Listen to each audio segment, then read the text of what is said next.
zaměstnavatelé téhleté politické práce. My jsme ti, kteří jim platí ty platy. A co za to máme? Nejenom, že se na nás tváří, že nemůžeme vyhodit. Oni s náma vůbec nechtějí mluvit. Tak si prostě to slovo musíme na té ulici sjednat sami.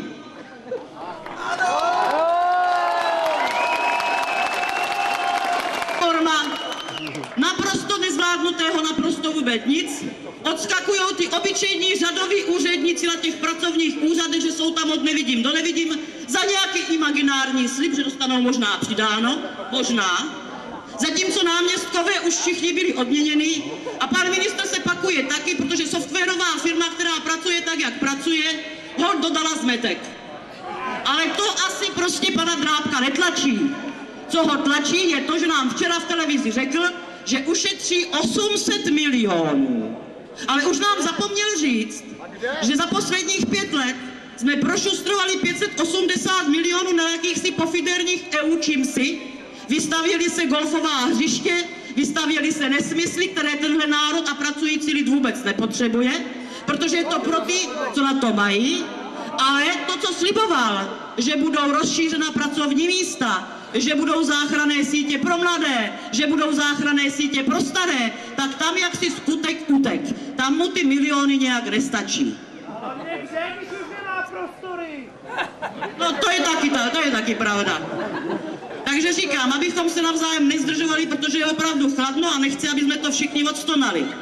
V příštích dnech mějte oči na šťopkách, nastražené ušiska, jakmile se někde něco bude dít, a ono se dít bude, protože já nejsem Bláhová, už jsem taky staršího ročníku, nemyslím si, že po dnešku se nás leknou. Dostanou strach, ale na odstoupení to ještě určitě nebude. Takže až znova budeme svolávat do Jičína, doufám, že přijdete všichni vy, co jste tady, a ještě pod každým klepítkem potáhnete kamarády.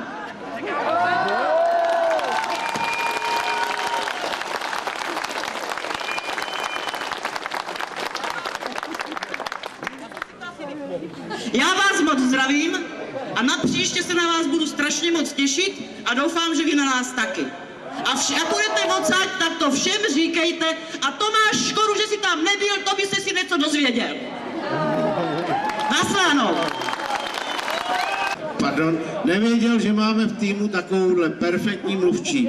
Mohla to uvádět. Děkuju.